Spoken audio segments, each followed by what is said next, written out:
He was still warm when I heard my son call me an old witch. Not as a joke, not in anger. Just casually. Like you'd mentioned the weather. It was at my husband's funeral. My Harold. We were standing by the casket, surrounded by lilies and forced grief, when Justin leaned toward his children and whispered, "Finally, he's gone. Now we just need to get rid of that old witch." He didn't know I could hear him, but I did. And something inside me, some quiet, stretched-out thread, snapped clean in half. I didn't cry. I didn't make a scene. I just stood there, both hands resting on my purse, as I'd done at a dozen funerals before. Someone offered condolences. I nodded. Someone hugged me. I allowed it. But my insides had gone silent. Not with shock. Not with sadness. Just stillness. The kind that comes before a storm. Or after one. Harold had been my anchor. Not perfect, but mine. He knew how to say nothing when nothing needed to be said, and how to hold a hand without squeezing too tight. He had a gentleness about him that never drew attention to itself. 49 years we were married, a lifetime of ordinary mornings, shared jokes, arguments, reconciliations. And in the end, it was quiet. A stroke in his sleep. Gone before the ambulance came. I remember staring at his shoes by the door that morning. They still looked ready to walk out with him. Justin is our only son. He used to be sweet, sharp, funny, curious. But something in him hardened over the years. Or maybe it softened in the wrong places. His ambition began to outgrow his kindness.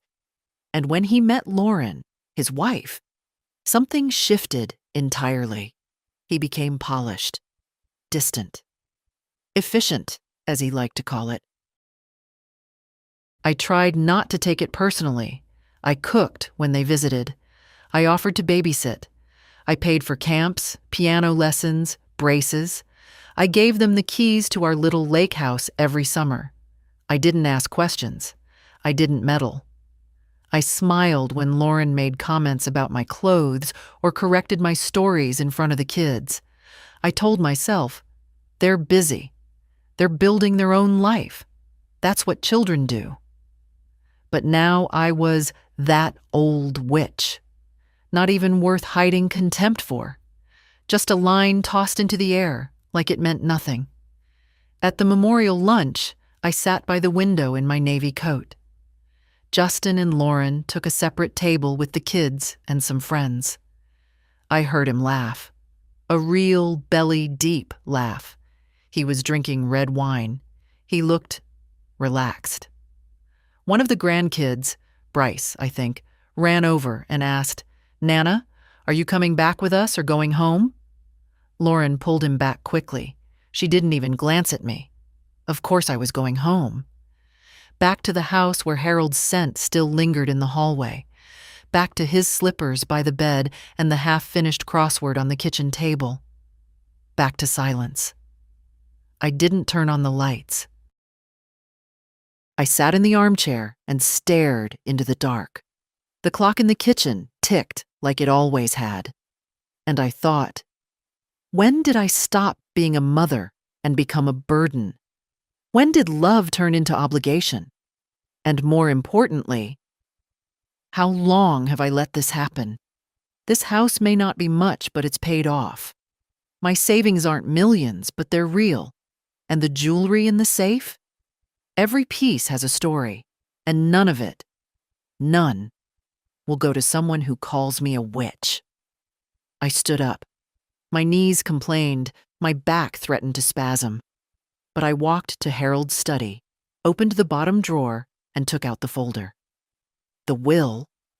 I hadn't looked at it since we updated it 3 years ago. Justin's name was there. So were the kids, all neat, all tidy, all automatic. I picked up a pen, and I crossed them out. I met Harold when I was 21. He wasn't much older, 24, fresh out of medical school, still carrying around his textbooks as if he might be quizzed in the grocery store. He wasn't loud or flashy. In fact, he was a little shy. But he looked people in the eyes when he spoke, and he never made promises he couldn't keep. We married in early spring. It rained the entire morning of the wedding. Then the clouds broke just before I stepped out of the church. My veil blew sideways and we both laughed, standing there in the wet grass. That laughter. It was the start of our life. Not fireworks. Not drama.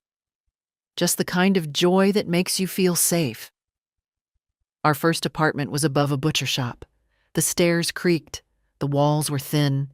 The heat barely worked. But I loved it. I was still working then, part-time at the library, and Harold had just started his residency.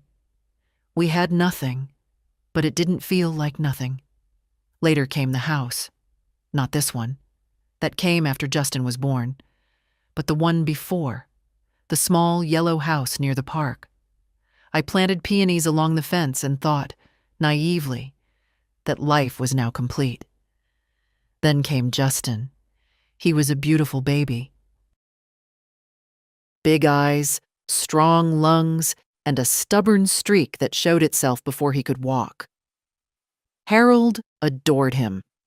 Used to press his ear to Justin's chest just to hear his heart beating. I remember once during a power outage, the two of them sat on the floor building a fort out of couch cushions and flashlight beams. I stood in the doorway and thought, this is it. This is the good stuff. It's strange, looking back now, how quietly things shift. You never see the moment the tide turns. Not when it's gradual. Not when you're too close to the shore. As Justin grew older, he changed. That's normal, of course. We all do. But some of the softness in him hardened.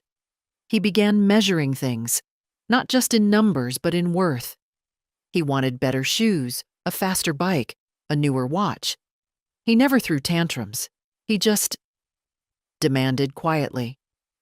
Harold didn't like that, but he didn't make much of it either. He's smart, he'd say. He'll find his way. He did find his way. He studied finance, took an internship straight out of college, wore pressed shirts, and carried his confidence like a shield. When he introduced us to Lauren, he told me she came from a different kind of family. He meant richer, of course. I could tell that by the way he watched me rearrange the table when they came for dinner. By the way he asked me not to make too much fuss. I baked a simple apple tart that night. Lauren didn't touch it. They married quickly. I offered to help. With the flowers, the planning, whatever they needed. Justin thanked me, but said it was all handled. I sat in the third row, not the first, at their ceremony. Lauren's family filled the front too, and after that, the visits slowed. The calls became scheduled. Birthdays were remembered but rarely celebrated together. And still, I kept giving. For holidays, for school clothes, for vacations. Quietly, always quietly. It felt right. What else was I supposed to do? He was my son. Even when Harold died, that day, that terrible day, I waited 4 hours before Justin showed up at the hospital. He looked shocked, even angry, as if Harold had done it on purpose, inconvenienced him somehow. He didn't even warn us, Justin said. I was still holding Harold's hand when he said it.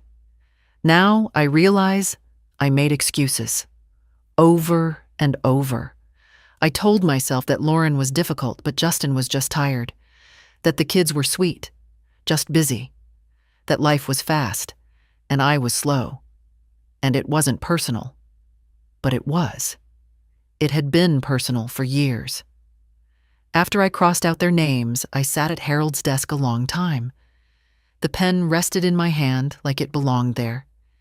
His photo stared back at me.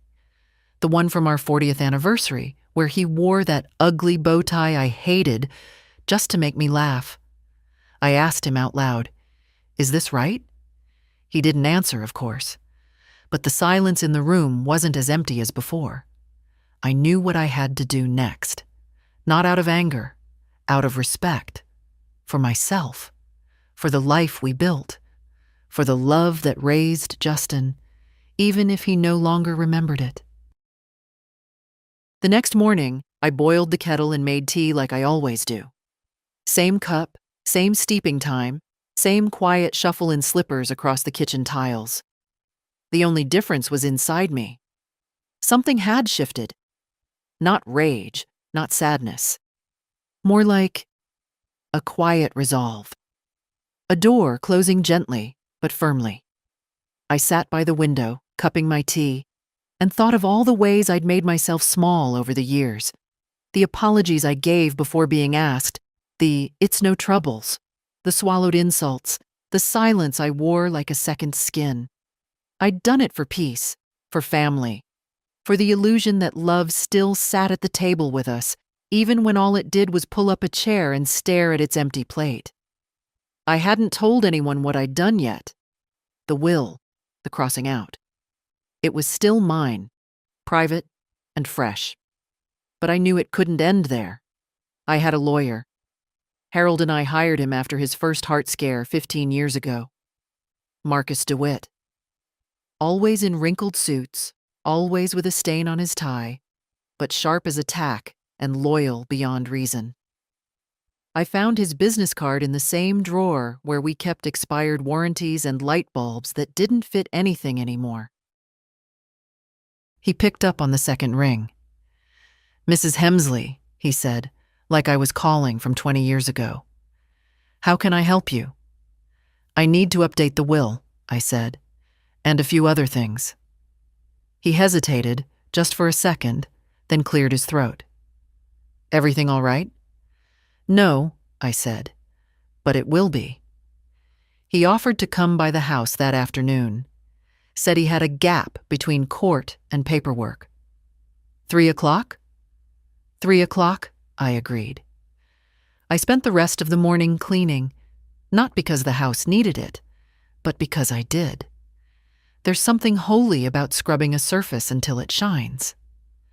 I polished the brass lamp in the hallway, wiped the baseboards in the living room, rearranged Harold's books by genre instead of alphabet.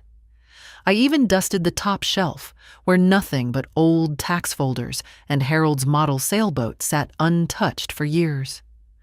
When Marcus arrived, he brought his usual coffee shop pastry, a habit from long ago, one I never had the heart to break. "Still don't like almond?" he asked, already biting into it. "Still don't," I replied, offering him a napkin anyway. We sat at the dining room table. I slid the old will toward him. "I want to revoke this," I said, "and start fresh." He read silently for a while, flipping through pages. Then he looked up at me, face unreadable. "I assume this isn't a temporary rift." "No," I said. "It's been permanent for years. I just hadn't caught up to it." He nodded slowly. "And the grandchildren?" "I want none of it going to Justin's side of the family," I said. "None." Marcus tilted his head, waiting. "But I do want to make provisions for someone," I added. "Someone who still sees me." That someone was a girl named Nora, my granddaughter, from my daughter Claire. Claire died when Nora was 12. Car crash, rainy night, drunk driver. The kind of call that doesn't feel real, even years later. Claire had been my sunshine child, fiery, kind, stubborn. And Nora. Nora was a mirror of her mother in all the ways that mattered. After Claire died, Nora was passed around.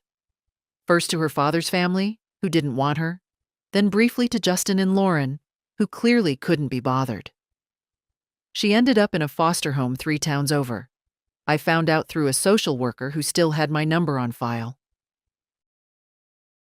I went straight to court and got guardianship. She lived with me until she turned 18. Now she's 25, working part-time at a bookstore and saving for grad school. Calls every Sunday, visits twice a month, brings her own groceries, wipes her shoes at the door, kisses my cheek before leaving. I never had to guess if she loved me. I want a trust in her name, I told Marcus.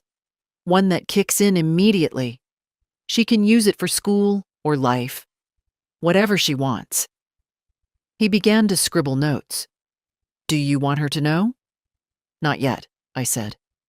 Let's just get it done first. We spent 2 hours going over everything. The house, the savings, the insurance, the little lake cabin. I was amazed at how much I still had. How carefully Harold and I had built something, even without knowing who'd deserve it in the end. When Marcus left, I walked him to the door. He paused on the porch. You sure about this, Agatha? He asked. First time anyone had used my name all day. I nodded. I'm done rewarding cruelty. It's time to start honoring kindness. And I meant it. Every word. I used to think that distance in families came from big things. Betrayal, scandal, some irreparable wound. But now I know that most of it comes slowly, quietly, like fog creeping in under a door. You don't notice it until you can't see clearly anymore. After Justin got married, the change was gradual. He didn't slam any doors. He didn't yell.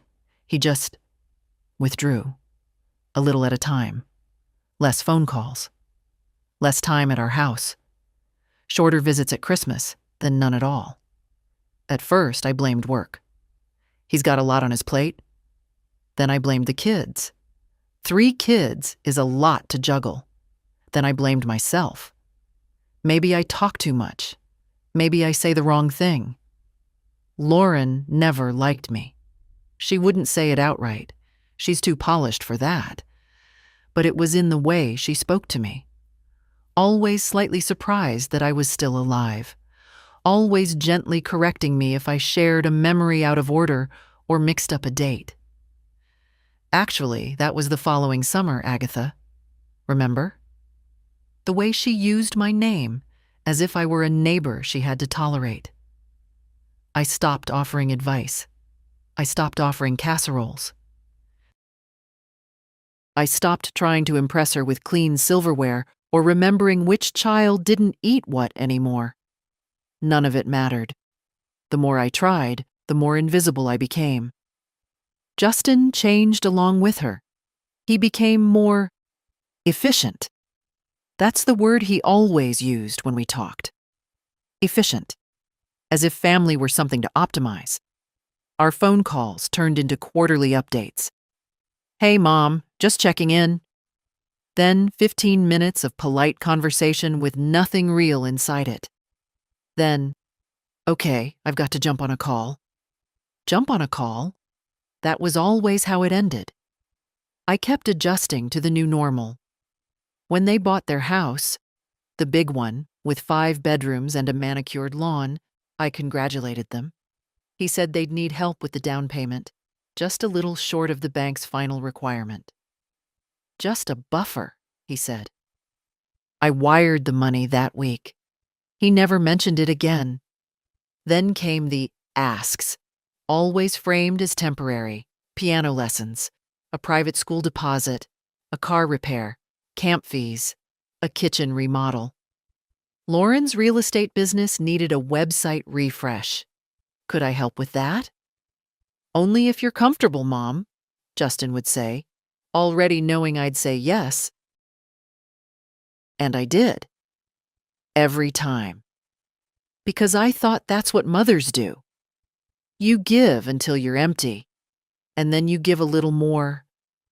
And if they don't say thank you, well, maybe they're just busy. Maybe the thanks is in their happiness. Maybe love doesn't always sound the way you want it to. But over the years, I noticed things. Little things. Like how my birthday became an afterthought. How no one called on the anniversary of Harold's death. How Lauren would roll her eyes when I talked too long. How the children, especially the older two, began to mirror their parents' condescension. The way they'd check their phones during dinner. The way they called me grandma like it was a formality. Like I was a guest in their lives. The only one who ever really saw me was the youngest, Mia. 12 years old. Bookish. Still wide-eyed. She would slip me notes on scraps of paper when no one was looking. Your cookies are the best.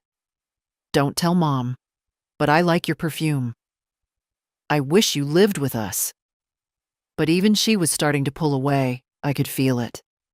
The current in that house was strong, and I couldn't blame a child for learning how to swim with it.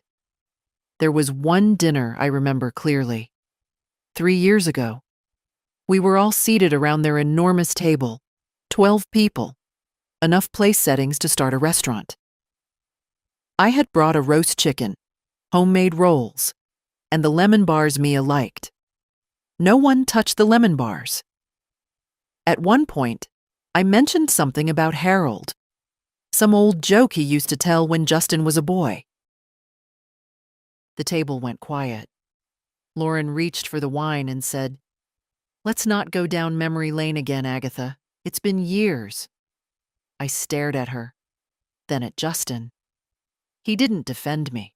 He didn't even look at me, just kept cutting his steak. I went home that night and sat in my car in the driveway for half an hour before going inside. I don't know why. Maybe because the silence in the car still felt warmer than what I'd just left. That was the night I realized, my son doesn't like me. He doesn't respect me. He tolerates me when I'm useful and discards me when I'm not. And the most painful part? I still kept loving him, right up to the moment he called me a witch at Harold's funeral. That's when the last fraying thread broke. That's when I stopped asking why and started preparing for what comes next. The first time I ever truly doubted Justin's intentions wasn't after a cruel word or a missed birthday or even that quiet humiliation at their dinner table. It was a spreadsheet. It came in an email. He had forwarded me something Lauren had prepared. No greeting, no explanation, just a clean, color-coded breakdown of shared family expenses. At the top, Hemsley household contributions. Under that, 3 columns labeled education, property, and lifestyle enhancements. The tone of it was sterile, clinical, the way you might present a budget proposal at a job, and at the very bottom, in bold, projected shortfall. Q3, $17,400. I remember sitting there staring at the number like it was a punchline. No, "Hi, Mom, hope you're doing well." No, "Let us know if this is too much." Just that number, and beneath it, one short line from Justin. "Let me know if you can bridge this for us. Lauren's firm is scaling up and we're stretched thin until next quarter." Bridge this. Like I was a bank, or a patch of rope between cliffs. I didn't respond right away. I didn't even open my banking app, though that was usually my first instinct. Instead, I printed out the spreadsheet and stared at it for a long time. Something about holding it on paper made it feel less absurd. Or maybe more. Education, $6,000. Private school fees. Property, $8,200. New insulation, landscaping, gutter repair. Lifestyle enhancements, $3,200. Gym memberships, a family wellness retreat, and something simply labeled wine cellar cooling unit upgrade. That was the one that made me laugh, not out of humor. It was the kind of laugh that comes out because your body doesn't know what else to do with disbelief. I never replied to that email, not directly. But a week later, I transferred $10,000. It was what I could comfortably part with. I didn't include a message. I didn't get a thank you. A few months later, they invited me over for brunch. Lauren made some sort of oat crust quiche I pretended to enjoy. We sat outside, in their freshly landscaped backyard, under a trellis of new ivy. Justin complimented the new garden furniture. "It was an investment," he said, watching Mia twirl in the grass. "This is where we make our memories." I sipped my coffee and smiled politely. The furniture was nice, but it wasn't mine. I started keeping a folder not long after that. Just a simple accordion file in the bottom drawer of my desk. Every time I sent them money for school, home repairs, trips, medical bills, sports, I printed the confirmation and filed it. Not because I wanted it back, I never expected that, but because I needed to see it, needed to witness in black and white the life I was silently underwriting. By the time Harold passed, the folder was 3 inches thick. One day, I sat down and added it all up. Every cent. Every gift that wasn't called a gift. Every favor disguised as a family need. The number at the bottom made me go still. $182,450, not including birthday checks, not including the car I handed down, not including meals, groceries, holidays, or the mortgage help from years ago. I thought of all the ways they'd told me over the years that they were doing great. All the moments they had spoken about self-sufficiency, about boundaries, about modern parenting values. And here I was, sitting at my desk, staring at a number that represented over 4 decades of quiet, dutiful sacrifice. And still, they saw me as a burden. Still, they saw me as the witch. That word hung over me in those days. Witch. Lauren didn't say it, but I saw it in her eyes when I corrected her son's grammar, when I folded towels wrong, when I asked too many questions at dinner, old, obsolete, slightly in the way. I'm not a fool. I know how I'm seen when I enter a room now, invisible until inconvenient. But I never expected it from my own blood, not from the boy who used to bring me dandelions, the boy who once begged me not to leave him on his first day of school. But life doesn't pause for our expectations. And love, as I've learned, can be redefined without notice, quietly converted into obligation, then into resentment. And now here I was, sitting in a house I'd once dreamed of filling with grandchildren's laughter, holding a folder full of proof that love, at least from them, had long ago been replaced by invoices. But I wasn't bitter. Not anymore. Bitterness is a heavy coat, and I've carried enough. What I felt was clarity, and clarity, for the first time in years, felt like peace. Nora came over that Sunday, just like she always did. 2 gentle knocks, then the door opening before I could even answer. She never waited to be invited in. She knew she always was. "Morning, Grandma," she said, stepping out of the rain and shaking droplets from her coat. "I brought you something." She held up a paper bag. Inside were still warm blueberry muffins wrapped in parchment and tied with twine. Homemade, of course. Nora could bake like her mother, not fancy, but from the heart. The kitchen filled with the smell of sugar and butter, and for a moment, it almost felt like life before everything got complicated. We sat at the table, the same one Harold built 50 years ago when we were still renting our first apartment. The varnish had dulled, but it was solid, like most things that last. "How's work?" I asked, pouring tea. She sighed. "Same as always. The bookstore's quiet. Everyone's shopping online these days, but I like it there. It smells like paper and dust and old stories. It's a good smell." She broke a muffin in half and handed me a piece. "And you? How are you holding up?" That question, simple, sincere, and so rarely asked by anyone in my family that it nearly undid me. I'm all right, I said, getting used to the quiet again. She nodded, studying my face the way only someone who really sees you can. You look tired, she said softly. But also, lighter? I smiled faintly. Maybe that's not a coincidence. She grinned. Did you finally tell Aunt Lauren what you think of her throw pillows? That made me laugh.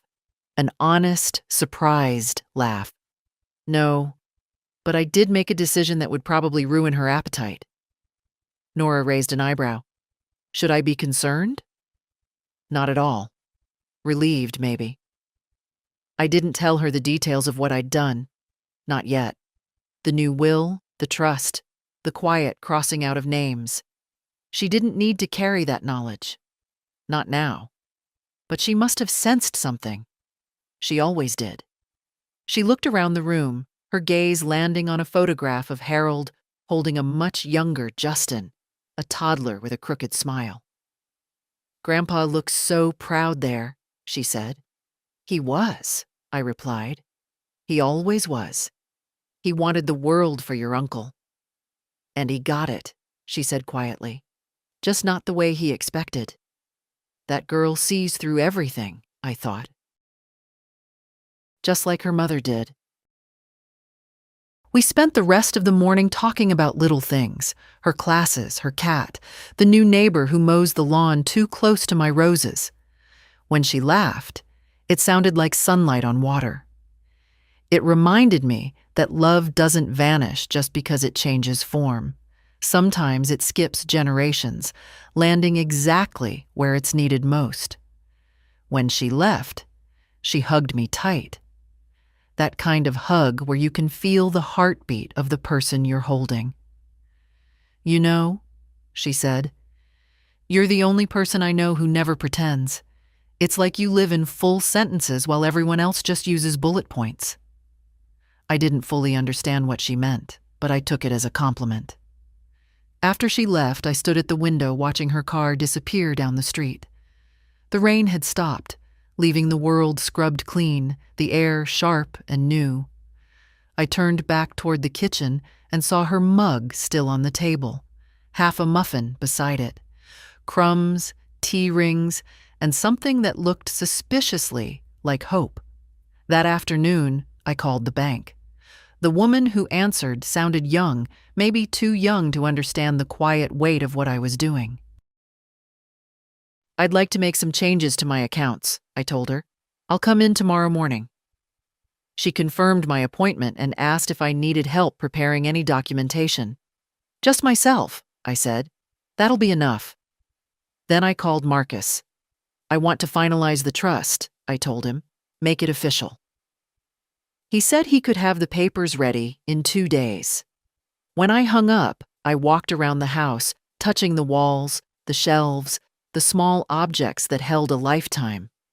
Harold's pipe, my sewing box, the chipped teapot from our honeymoon in Brighton. All the things that had meant home.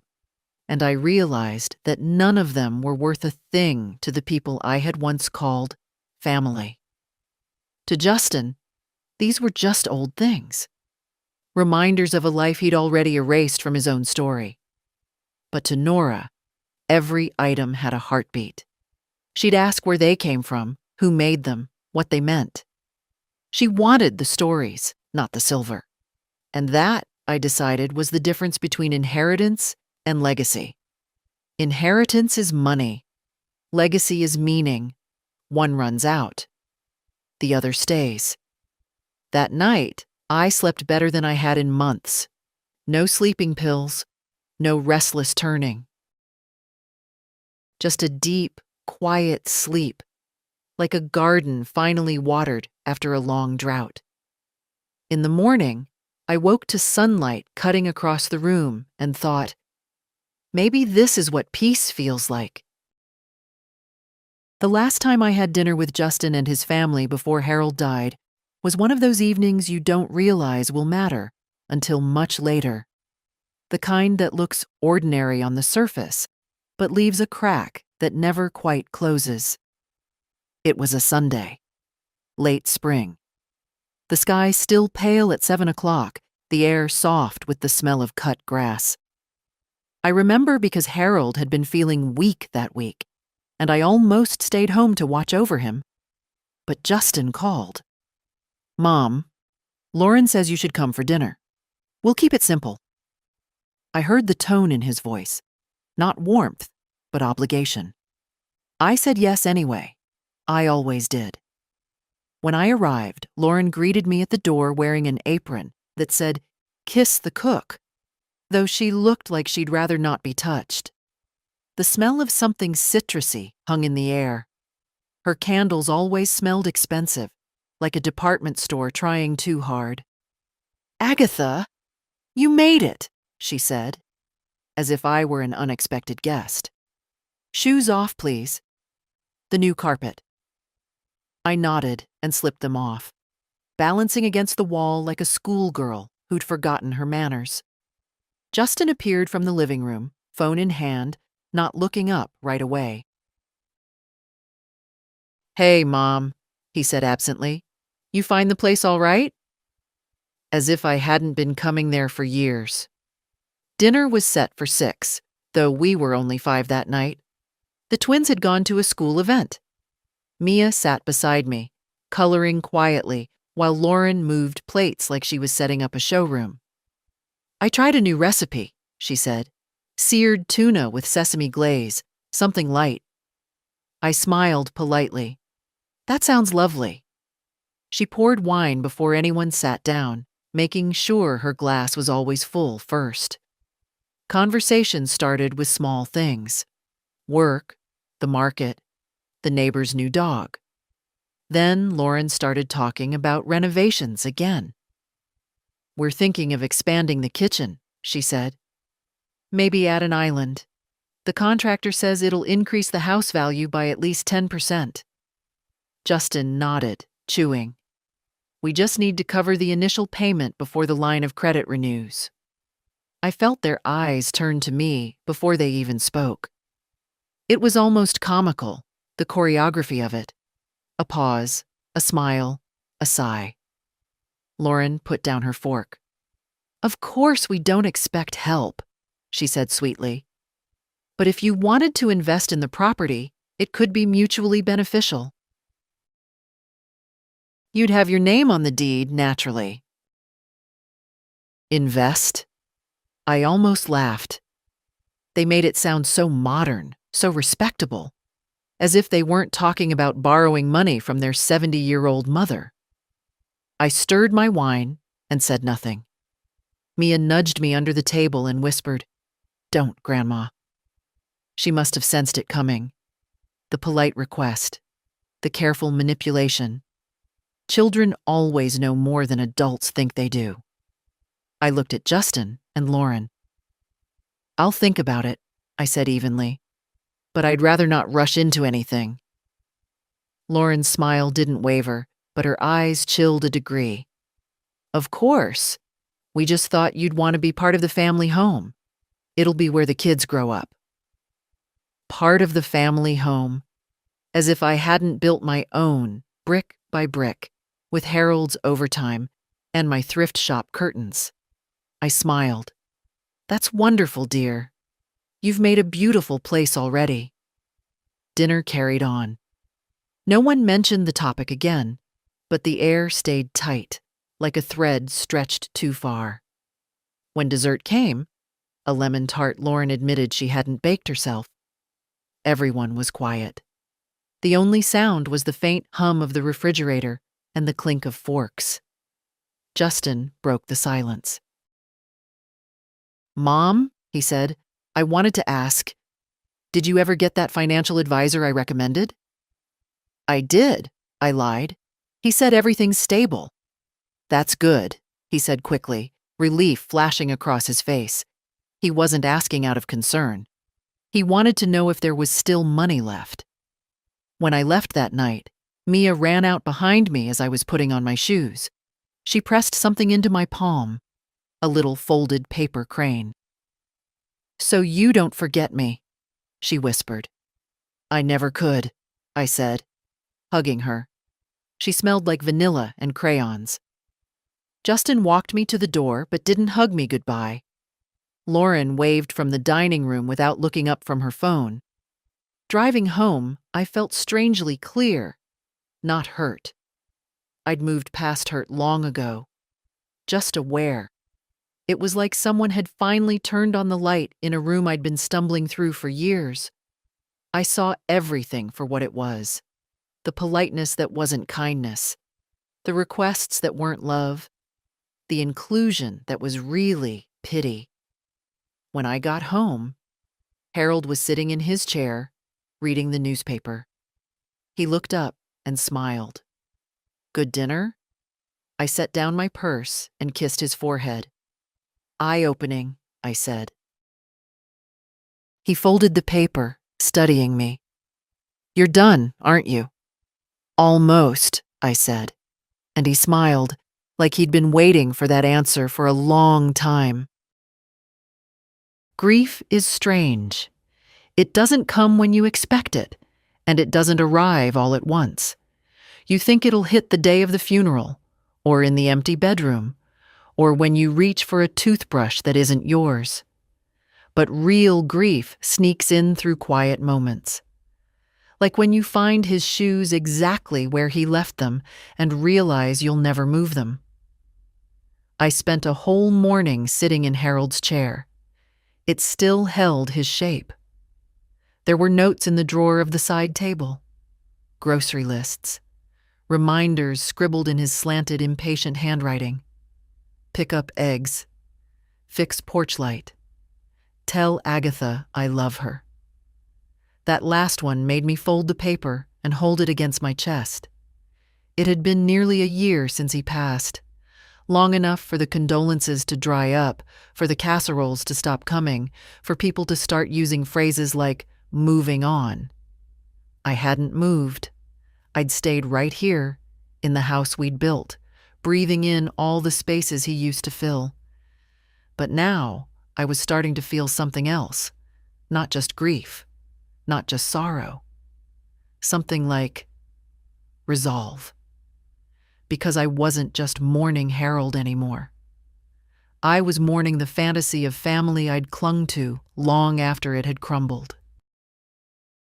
After that final dinner, and after the funeral, I stopped calling, stopped offering, stopped giving, not to punish, to preserve. Myself, mostly. I'd given so much over the years, time, money, emotion, and asked for so little that they had forgotten I could ask for anything at all. They had mistaken my love for weakness, my silence for permission. But Harold would have never allowed it. "You're not made to be small," he once told me. "You were meant to take up space." I hadn't felt like I'd taken up space in years, so I started reclaiming it, slowly. First, I canceled the monthly wire transfers Justin never acknowledged. Then I closed the joint line of credit they'd once convinced me to co-sign, just in case. The bank clerk looked surprised but didn't question me. When she asked for a reason, I said, "Recentering priorities." It sounded very modern. She smiled and nodded. I began clearing out the guest room, the one I'd always kept ready for visits that never came. I boxed up toys the children had long outgrown, folded extra linens, and opened the windows wide. That room would become something else now, not a shrine to people who didn't care to visit.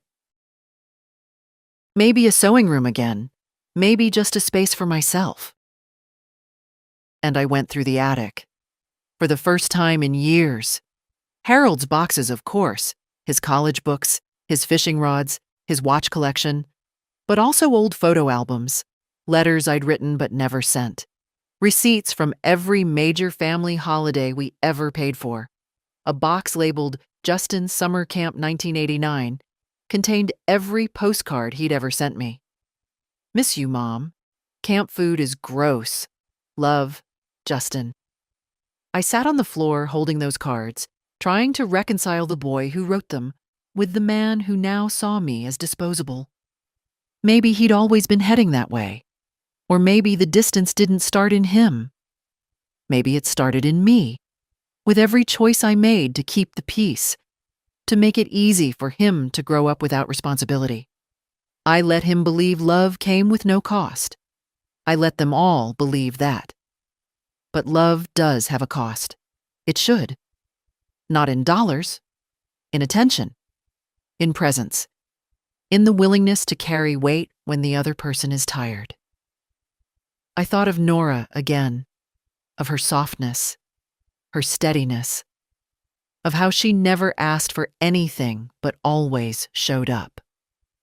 Her kind of love was effortless, not because it cost nothing, but because she gave it freely. I picked up the phone and dialed Marcus. "I'm ready," I said. "For what?" he asked.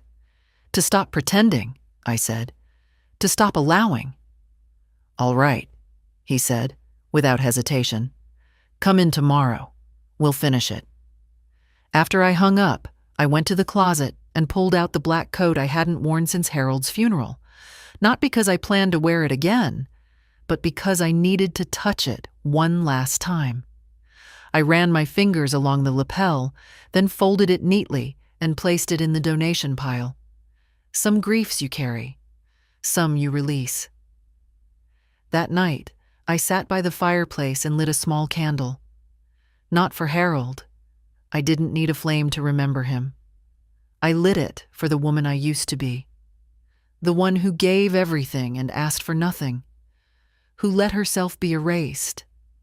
And then I blew it out. Tomorrow, I would walk into Marcus's office and finalize a new will. Tomorrow, I would call the bank and transfer assets into Nora's name. Tomorrow, I would stop waiting to be invited and start choosing where I belonged. Tomorrow, I would no longer be the woman who begged to be seen.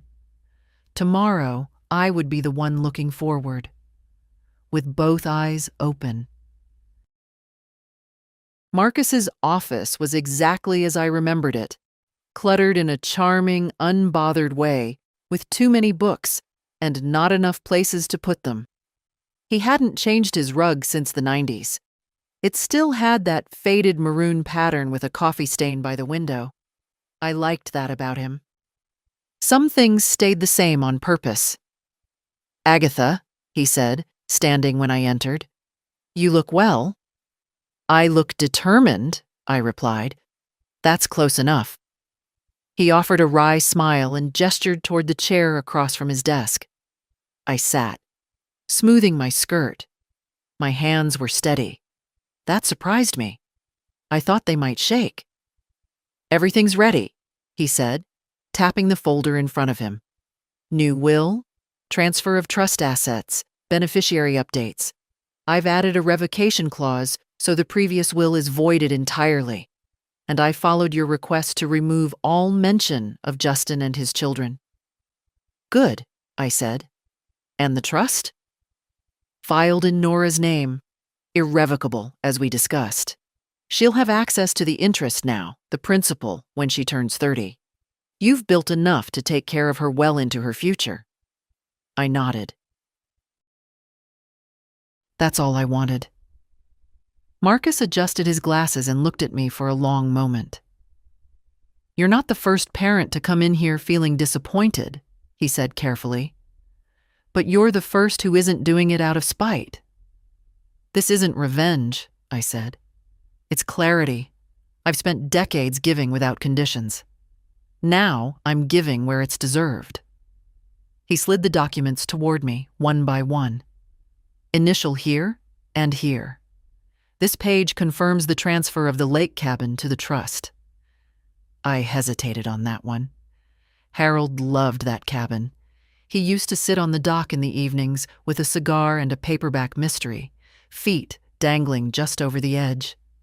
I thought of Nora, barefoot, fishing rod in hand, asking me what kind of birds made the haunting call in the trees. "Loons," I told her. "They sound lonely, but they're not." I signed the page. Once it was all done, Marcus folded his hands. "You're certain about this?" "I am." Do you want me to notify Justin? No, I said. Let him feel the silence for once. He didn't argue, just nodded. I stood, gathering my things. Agatha, he said as I reached the door. I turned. You did the right thing, he said. Even if it doesn't feel like it yet. It feels fine, I said. It feels like breathing after holding it in for too long. Outside, the air was cool and sharp, and the sky was a soft, steady gray, the kind of day that doesn't demand anything from you. I walked 2 blocks to the bank. Inside, the woman at the reception desk recognized me. Mrs. Hemsley, right on time. I met with the branch manager, a kind, round man named Alan, who wore sweaters even in June. We went over the transfers. Several accounts consolidated, 2 closed, 1 new trust account opened under Nora's name. All the automatic payments tied to Justin's household were canceled. Credit authorizations revoked. Co-signature privileges removed. Alan looked a little nervous by the end. This is a significant change. I just want to make sure you're comfortable. I'm not just comfortable, I said. I'm finally acting like someone who knows her worth. He smiled at that. Before I left, I asked him to print a balance summary. I wanted to see it. All of it. In plain numbers. Proof that what Harold and I built, quietly, steadily, over decades, hadn't been wasted. That it was still ours to give meaning to. As I folded the paper into my purse, I felt a stillness settle in my chest. Not sorrow, not relief, just stillness. The kind that comes after you set something heavy down and realize you don't have to carry it anymore. That evening, I called Nora. Hey, Grandma, she answered, breathless. I was just about to call you. I got your muffins. They were magic. I didn't make any muffins, sweetheart. A pause. Then who? She laughed. Wait, did you send something else? Not yet, I said. But I did something for you today. Something that won't fit in a box. Should I be worried? Not even a little, I said. But maybe hopeful. She was quiet for a moment. You okay, Grandma? I am now. She didn't ask more. That's what I love about her. She lets silence speak when it needs to. We chatted a bit longer. Nothing big, just the weather and her new favorite author. And then we said goodnight. After I hung up, I sat in Harold's chair again. This time, it felt like mine. And for the first time in a long, long while, I didn't feel like I owed anyone a single thing. The lake cabin was always meant to be temporary. A little wooden structure Harold built with his brother in the 70s, back when vacations meant packing sandwiches and swatting mosquitoes. It had no insulation, no TV, no dishwasher. The furniture was mismatched. The floor creaked like it had secrets, but I loved it. And more importantly, so did Harold. We used to spend whole weekends there with no plans. He'd fish. I'd read. Sometimes we'd play Scrabble and argue about whether made-up words should count. There was no signal, no schedule. Just us. After he died, I avoided the place. Too many echoes. But now, with the trust finalized and the deed transferred, I needed to go back. Not to mourn, but to release it. To pass it along, like a baton handed from one set of steady hands to the next. I called Nora. Want to take a drive this weekend? To the cabin? She asked. Yes, I said. It's time. We left early Saturday. She brought snacks and a playlist that somehow included both James Taylor and something called indie folk electronica, which I didn't understand but found strangely calming. We didn't talk much at first. The road stretched out ahead of us, and the silence was companionable. When we pulled up the gravel driveway, the trees opened like old friends. "It's smaller than I remembered," Nora said, stepping out of the car.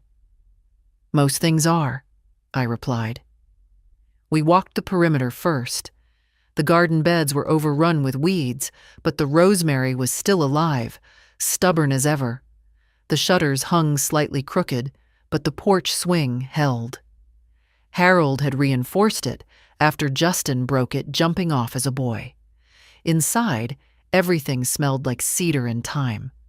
Nora ran her fingers along the bookshelves, picked up an old chessboard, found the tin where Harold kept matches and odd coins. "It feels real," she said, "like it remembers you." "It remembers all of us," I said, "even the parts we forgot." We spent the day airing things out, sweeping floors, brushing cobwebs off windows. Nora found Harold's old fishing rod, dusted it carefully. "He used to let me hold this," she said, "even when I tangled the line. He never minded." I showed her where the septic fuse box was, how to reset the heater, where the emergency key was hidden in the old owl statue. She took notes in a little spiral notebook, even drew a tiny map. In the afternoon, we sat on the porch with coffee and watched the light shift across the lake. The water was still, mirror-like. It always calmed me, that lake. Not because it was dramatic or grand, but because it stayed. Season after season, it held. I turned to her. "It's yours now." She blinked. "What?" "The cabin. I signed it over." She stared at me. Wait, you mean, it's in your trust. Official. Legal. Done." "Grandma," her voice broke. "Why?" "Because you understand what this place is, and because you never asked for anything." She wiped her cheek and smiled. "Then I guess I should say thank you." "You just did." We stayed until dusk, locking up as the crickets began their chorus. Before we left, she took one last look at the porch. "I think I want to paint it," she said. "Same color, just fresh." "Good," I said. "Don't let it rot just because it's old." That night back home, I opened my inbox. Justin had emailed me. Subject line, "Urgent request." I stared at it for a while before clicking. Inside was a long explanation about how their mortgage rate had jumped unexpectedly, how Lauren's firm was behind on client payments, how they were facing temporary liquidity strain. He ended with, "Would you be willing to co-sign a short-term loan? Just for a few months. We'd pay it off quickly. We just need a little help." I read it twice, and then a third time. Then I hit delete. No reply, no explanation, just silence. Because some things, once broken, are better left untouched. And because I had already given everything I ever would. I looked out the window. The world outside was quiet. Inside, I felt a peace that came not from what I'd built, but from what I'd finally stopped carrying. He didn't wait long. The day after I deleted the email, Justin called. I recognized the ringtone immediately. A sound that used to bring comfort, but now felt like a warning. I let it ring once, twice, 3 times. Then I picked up. "Hi, Mom," he said. His voice was light, practiced. "Got a second?" "I do." "Great. Just wanted to follow up on the note I sent yesterday. I wasn't sure if it landed. You know how spam filters are." "It landed." A beat of silence. Then, "Okay. Good. So, what do you think?" I didn't answer right away. I let the quiet stretch. Not to punish, but to make space for truth. Something long absent from our conversations. "I think," I said finally, "that I've done enough." Another pause. But this one bristled. "What does that mean?" "It means no, Justin." His voice tightened. "No to the cosign, or no to any of it. The cosign, the stopgap loans, the silent funding of your lifestyle. No to pretending this is what love looks like, He laughed, short, sharp. Wow, that's harsh. No, it's honest. You've called me harsh when I didn't smile on command, when I asked questions you didn't like. But this is me drawing a line. So you're just going to let us flounder? You're not floundering, I said calmly. You're uncomfortable. That's different. He exhaled, a long theatrical breath. This isn't like you. No, I said. It's not like the me you trained to say yes. That version's gone. Silence again. Then came the shift. I could hear it happen. The friendliness faded, replaced by something colder. Lauren said this might happen, he said. That grief does strange things to people. I almost smiled. Grief doesn't make you see things. It removes what kept you from seeing them. His voice hardened. So, this is about the money, about inheritance. You're cutting us out. You cut yourselves out, I said. I'm just finishing what you started. I heard him swallow. After everything we've done for you. That's when I laughed. Not cruelly, not loudly, just one soft, breathy sound. Everything you've done for me? He didn't answer. Justin, I said, you don't get to rewrite history just because you don't like the ending. You've spent years managing me, making me smaller, quieter, more useful, and I let you, but it ends now. More silence. Then, you'll regret this. No, I said gently. You will. And I hung up. He didn't call back, but Lauren did. 2 hours later. Voicemail. Her voice was sharp, polished as ever. Agatha, this is Lauren. I just wanted to make sure you're clear on what your decision means. You're jeopardizing your son's stability, your grandchildren's futures, your relationship with this family. I hope you understand the gravity of that. I deleted it. No need to carry things that already proved they weren't mine to hold. That night, I made dinner for one. Something warm. Something slow. I lit a candle, not for ceremony, but for light. I ate in silence and found it tasted better than years of swallowed pride. After the dishes were done, I opened the old album from the living room shelf, the one with the cracked leather cover. I flipped past the early photos. Wedding, apartment, baby Justin. I stopped at a photo of Harold holding Nora on the porch of the lake cabin. He's smiling at her like she's the only thing that matters in the world. She's holding a pine cone, staring at it like it contains magic. That's what love looked like. Not invoices, not guilt, not obligation dressed up as family, just attention and care and presence. I closed the book and set it gently on the table. The silence in the house wasn't heavy anymore. It wasn't loneliness, it was space. Space for the right things to grow and for the wrong things to leave quietly, as they should. Weeks passed. No more calls, no emails, no knocks at the door. Justin had gone silent. Not in the way a child pulls back in sorrow, but in the way someone turns their back once they've realized they can't win.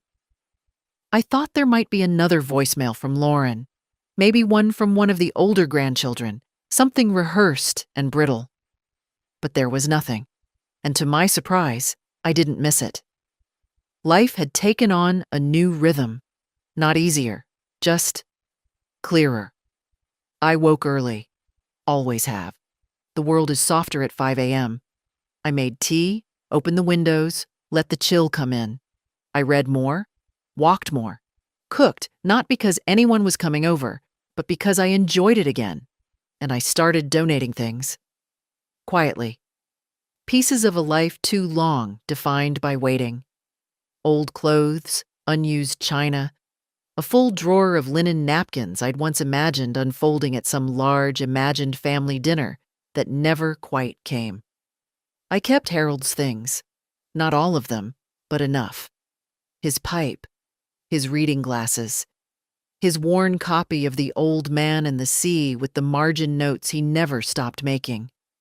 That copy went into my nightstand drawer under a lavender sachet and my grandmother's rosary. One afternoon, Nora called. "You sound different," she said. "How do you mean?" "Lighter, like you're not waiting for anything anymore." I paused, then smiled. "I'm not."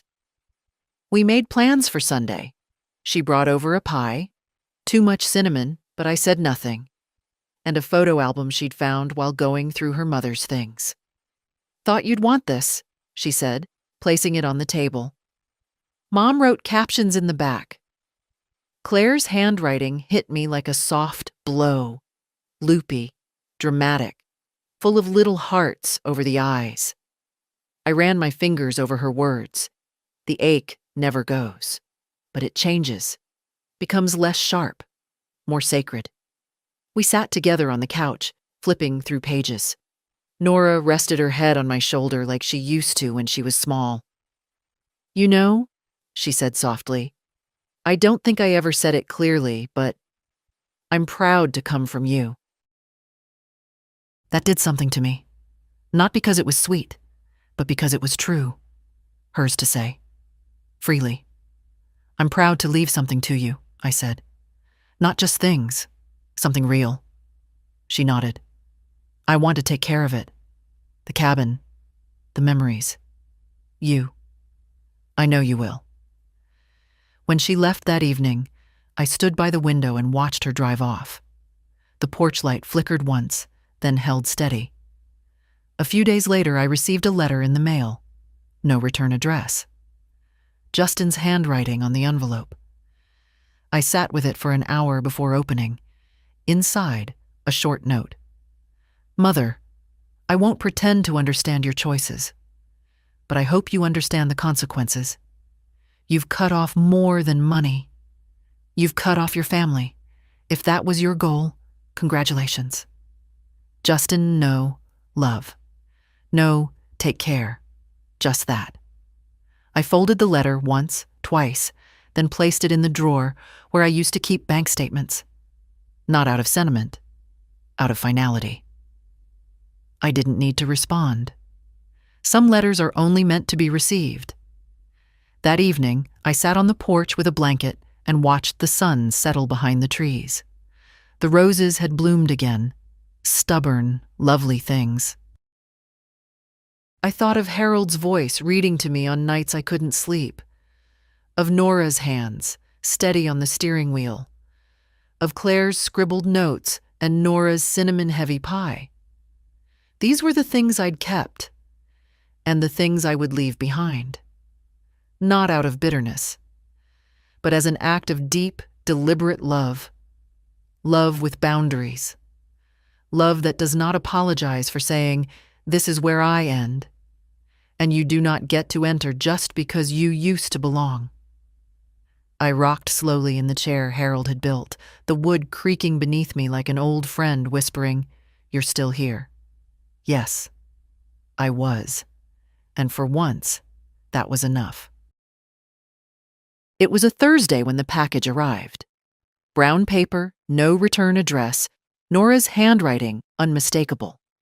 Inside, a hardcover journal bound in green linen.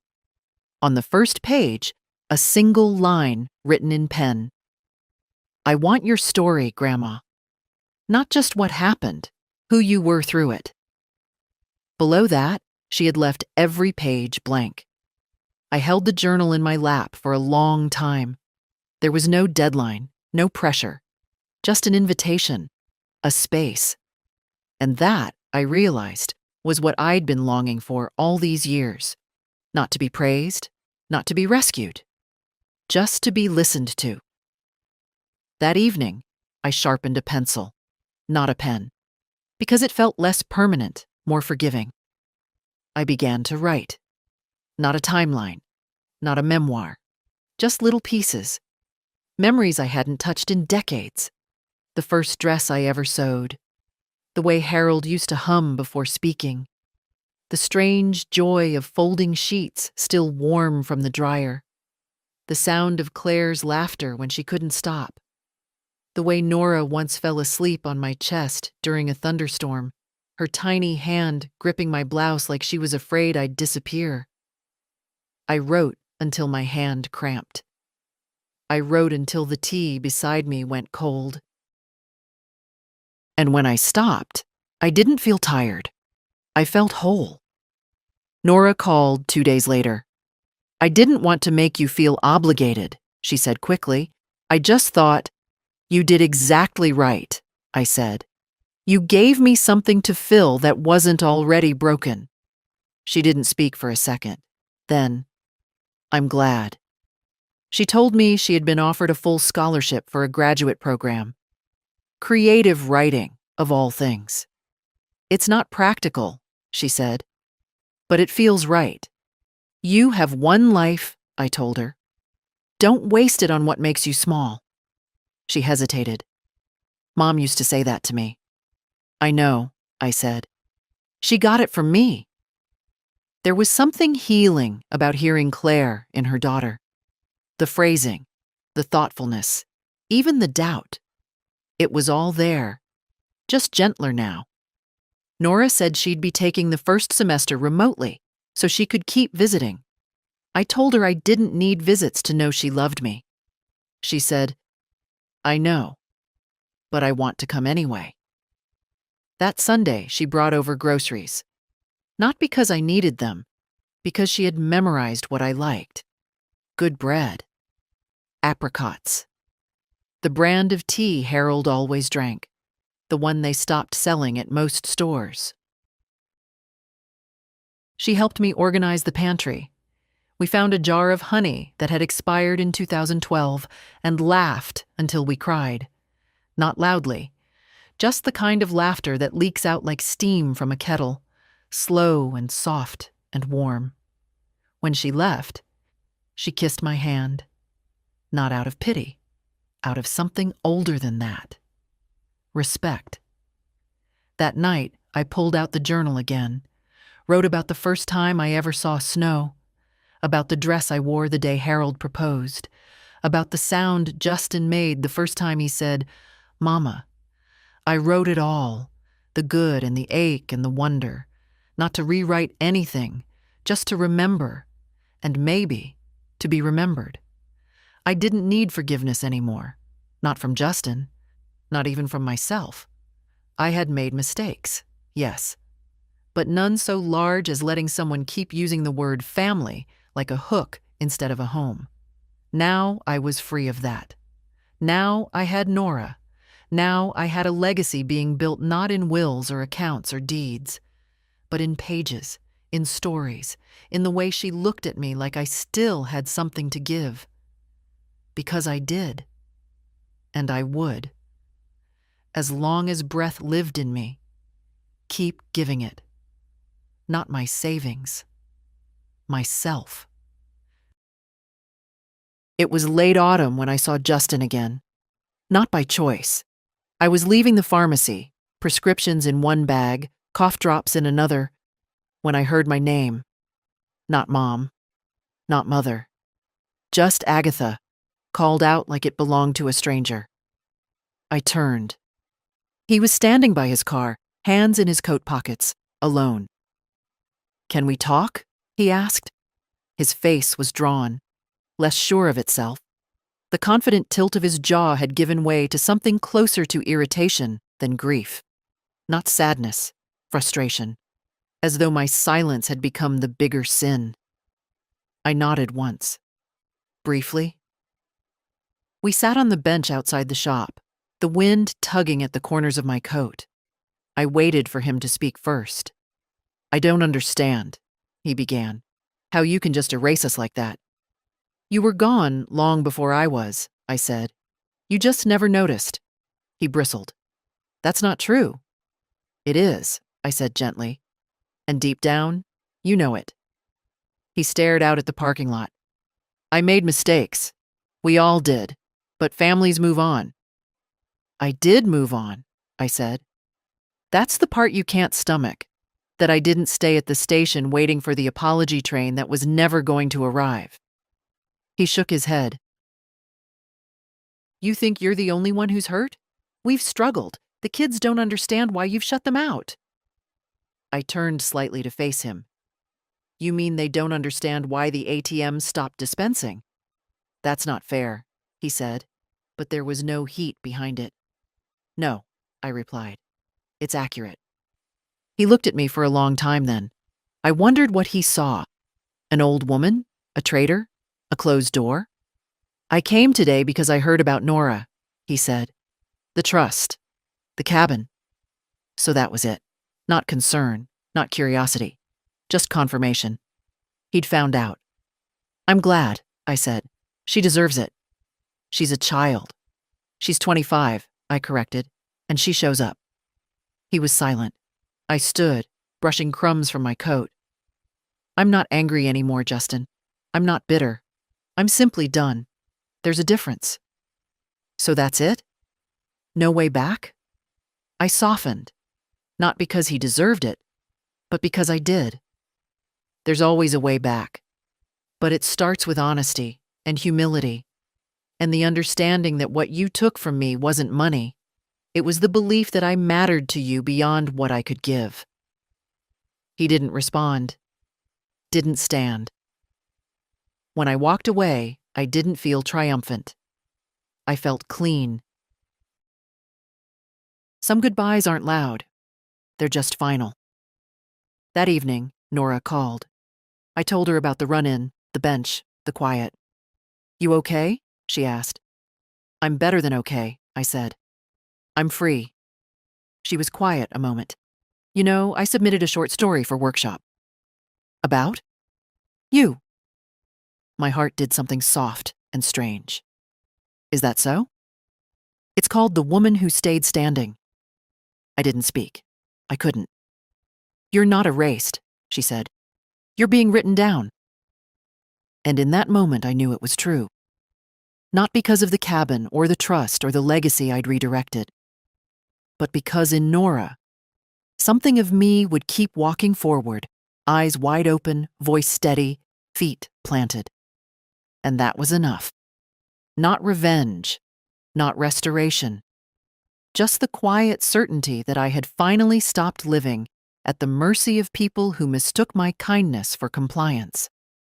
I looked around my home, the books, the candlelight. The window cracked just enough to let the breeze whisper through. This was my life now, not waiting, not mourning, not financing other people's dreams while mine withered, but standing. And that would be my final answer. People talk about freedom like it's a loud thing, like it's wind in your hair on some highway, or standing on a mountaintop shouting your truth. Maybe for some it is. But for me, freedom is waking up without dread. It's eating a peach at the kitchen table in silence and not having to explain yourself. It's checking the mailbox and not hoping for anything. It's reading the same page of a book 3 times because you're not trying to escape anymore. You're just enjoying the way the words sit beside you. It's knowing, finally, that being alone is not the same as being abandoned. After that last conversation with Justin, the world didn't shift dramatically. No doors slammed, no letters arrived, no public reckonings. Just a quiet absence. And in that absence, something new grew. Not a fresh version of the old life, but something entirely my own. Nora visited weekly, sometimes with groceries, sometimes with nothing but a poem she wanted to read aloud. We'd sit on the porch, 2 women, one older, one becoming, and we'd talk like equals. She never rushed me, never reached for her phone. She asked questions that required real answers, and when I answered, she listened with her eyes. Once I asked her why she kept coming back. You're the only place I feel like I don't have to perform, she said. With you, I don't have to be impressive. I just have to be real. It startled me, that word. Place. I had become that. A place. Solid. known, returnable. Harold would have loved that. One afternoon, we went to the lake cabin. Autumn had left her handprints on every tree, gold and rust and quiet surrender. Nora made tea on the stove while I watched her from the rocking chair Harold had once sanded smooth. "I want to get married here," she said suddenly, not looking up from the mugs. "Someday. No tuxedos, no catering, just the people who matter." I didn't speak right away. I was afraid my voice might crack. "You'll have it," I said. "It's yours." She turned, smiling. "I know." Later that week, I found myself walking through my garden, Harold's garden, really, and it struck me how long I had stopped noticing the things I loved. The hydrangeas were still stubbornly blooming. The rosemary I once thought dead had returned. Even the soil, so dry through summer, had softened with the rain. Things come back sometimes. Not always, but sometimes. I sat on the back step and listened to the wind rustling the branches. No music, no noise, just breath and leaves and time. And I realized something. I didn't need an ending that proved anything. I didn't need Justin to understand. I didn't need Lauren to approve. I didn't need the older grandchildren, who barely knew me, to rewrite me in their stories. Because I had chosen peace, and that choice, once made room for better things. In the months that followed, I started sharing more of my journals with Nora. She read them slowly, reverently, sometimes crying without hiding it. One night, she asked if she could publish parts of it someday. I said yes. "Even the hard parts?" she asked. "Especially those." Because this isn't a story about revenge. It's not even about grief. It's about clarity. About stepping out of the role you were assigned and finally speaking in your own voice. And that's what I want for anyone reading this. Maybe you're someone who's been used for too long. Maybe you've been told that family means unconditional giving, no matter the toll. Maybe you've swallowed your voice, made yourself small, told yourself that this is just the way it is. But it doesn't have to be. You don't have to be loud to take up space. You don't have to fight to be free. You just have to stop pretending you're okay with being unseen. That's the first step. And if this story meant something to you, if it made you pause, or breathe deeper, or remember that you're still here, then let me ask you one thing. Share it. Not for me, for the others like me. The quiet ones, the tired ones, the kind ones who've been taken for granted. Let them know they're not alone. Let them know it's not too late. Let them know we're still here, and we are standing, now and always.